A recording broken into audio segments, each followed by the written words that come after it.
What's happening, good people? Welcome to the channel. I'm Wes, aka Mr. Budget Watch, and today is an episode of Watch Wars, and we're going to be comparing two identical watches. I'll let you decide that, but yes, they are very similar, and that's what we're going to be covering today. So if you've never seen Watch Wars, there is 10 rounds, 10 points per round, and the winner is the one with the most points at the very end. So before we actually get into the first thing, we're just going to take a look at these in a little bit more detail and see, what's different and what's the same. So the first thing I'm noticing is the bezel insert. Obviously, the Tandorio has the lume pip, whereas that's just a triangle. But everything else is pretty much the same. I mean, the dial is slightly different. This is a different hue, and of course, the branding is different. But yeah, other than that, it's kind of the same. I mean, look at the side. You can see that has a sign crown, that is unsigned. And then the case back is also slightly different as well. Obviously, this one has the branding on it, whereas this one is just plain with, specifications, and that's about it. But other than that, it's pretty much the same. Also, I just wanted to note as well before we get started, this is not the stock clasp. I actually bought this from eBay, and this is what the seller supplied it with. It does come with the original, and I have checked, and it is basically the same cheap press clasp as this one. So now we've got all that out of the way, let's do a deeper dive, and we'll start off with the design. So design, there's nothing really too much to split the difference on. The tone of the dial is slightly different on the Steeldive, very slight. I mean, this one's more of a bluey green, and this one's more of a green, if that makes sense. And of course the branding, but just about everything else is the same. The hands are pretty much identical. The indices, the date window, pretty much identical as well, so there's nothing really to differentiate the two. So I've scored them both the same. I mean, personal preference really. Do you prefer the lume pip or the lume triangle? Do you prefer the shade of green on this one or this one? Cases pretty much bang same as well, but we'll talk more about that actually right now. So again, styling, personal preference really. As for build and stuff like that, actually I've noticed that the Steeldive is slightly better built. I think the the crown just feels a little bit better. The bezel feels a little bit better as well. Even though I think they're pretty much the same, this one's just a smidge more polished. It just feels a little bit better. I'll let you hear them both. So I mean, pretty solid, good feeling action, pretty solid feeling. But this one sounds pretty much bang the same, but it just feels a smidge more refined. And the same with the crown as well. It just feels a smidge better. So yeah, that's why I've just awarded this, an extra half point. But that is quickly taken away by the bracelet. Now you might be thinking, well, the bracelet is pretty much bang the same. And you'd be right, it is pretty much an identical bracelet, identical clasp. This one though has brushed sides, but it does come with polished as standard. Now the reason why these sides are brushed is because the original high polish was very badly damaged, so I have brushed the sides just to make it look a little bit nicer. But yeah, so it's polished as standard, and the polishing is pretty much bang same as this one. Done to a good standard, but not amazing. It's the same with the case as well. The finishing is pretty much identical on both, and I think actually both use the exact same case, just a different case back and bezel insert, and that's pretty much it. But the bracelet, the reason why I've scored this one better is because of the bracelet fitment. This one is a little wobbly, but this one is a lot more wobbly. So that's why I've knocked, a little bit off, just because the fitment is just like I said, just a little bit looser than the Tandorio. So now we're going to talk comfort, and both of these wear pretty much exactly the same because the bracelet's the same, the watch body, the case is exactly the same. So, you know, they wear pretty much exactly the same. So there's nothing to differentiate them really. Both of them wear very, very nicely and surprisingly well on my 6-inch wrist.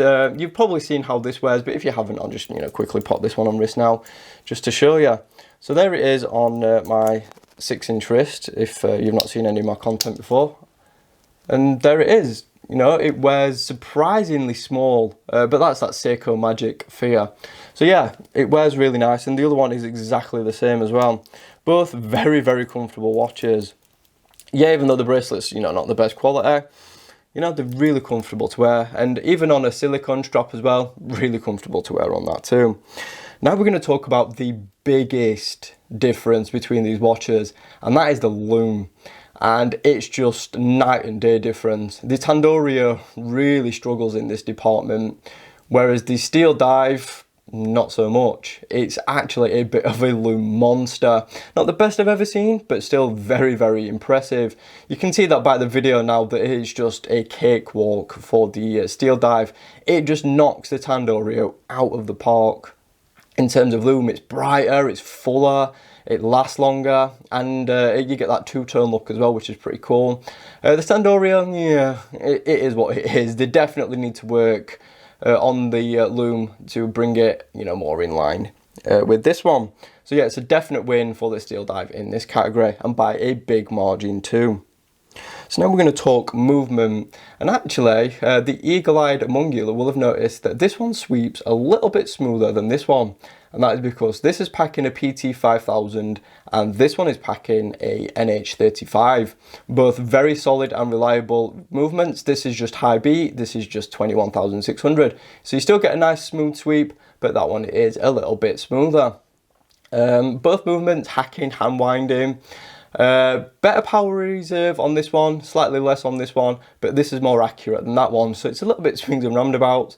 This one is probably going to be better for repairability and modability, whereas this one, not so much. There's not as many, you know, spare parts available as there is for the NH35, so, you know, take that as you will, but I still think the PT is a slightly better movement. If you look at, you know, just on raw specifications. So moving on to water resistance, both of these 200 meters on the dial, so we're both exactly the same. I'd probably trust them both swimming actually, maybe not so much deep diving. Snorkeling, I would say maybe to 50 or so meters they'd be okay, but any more than that and I probably wouldn't take them much deeper. So availability wise, we've given the win to Steeldive because it's a little bit more widely available. It's been out a lot longer. More stores have it and it's just easy to get hold of. This is still, you know, an easy watch. You know, just go on AliExpress. And I think I've seen a few floating around on Amazon as well. But this is just a little bit more readily available than the Tandorio. Now we're going to talk brand, and I've scored the Steeldive slightly better, even though I'm not a huge fan of the branding on either of these watches, to be fair. I think Steeldive has just carved out a bit more of a better reputation for quality watches than Tandorio. Obviously they've been around a lot longer, so they've definitely built up a better name within the community, whereas Tandorio, you know, they're new. They've got a lot to prove to themselves, whereas Steeldive have already done that with great value watches. But yeah, still, you know, solid, but they've got a long way to come compared to Steeldive. So now we're going to talk about the last thing, and that is price. And I've actually give the Steeldive the win here, and the reason is because this one is so cheap. It's around £68, and then when you factor in, you know, the taxes and stuff like that, it's a little bit more expensive now than it was, but it's still cheaper than the Tandorio by, you know, about 10-15 quid. I'll pop current prices on screen. They're always changing, so you never really know. But yes, this is the better value watch in my opinion. And I think, you know, if you can live with the bracelet fitment, it is a cracking watch. I mean, obviously it's really easy to upgrade. You know, you can put a mill clasp on it. You can even swap this bracelet out and put it on a silicone strap and it'd still be awesome to wear. And it's the same with the Tandorio as well. You know, it'd still be nice to wear on a different one. This bracelet, just like I said, fits a little bit better. But this is better value and can actually pick these up now with a PT 5000 movement. But that price goes up to £100 I think, with a PT, whereas this one is sub 100. So when you factor in the same movement, then it's starting to look a little bit different. But as we've got the two watches today with the specs they've got today, I'm going to give the win to the Steeldive. It's just better value, solid, reliable. Even though it's, you know, got its little issues, I think it's still the better watch today. Do you agree? Thanks for watching the video. Be sure to subscribe if you haven't already. Like the video if you enjoyed it. Hit that notification bell so you don't miss any uploads. And of course, follow me on social media at Mr. Budget Watch. Thanks again. I'll see you soon.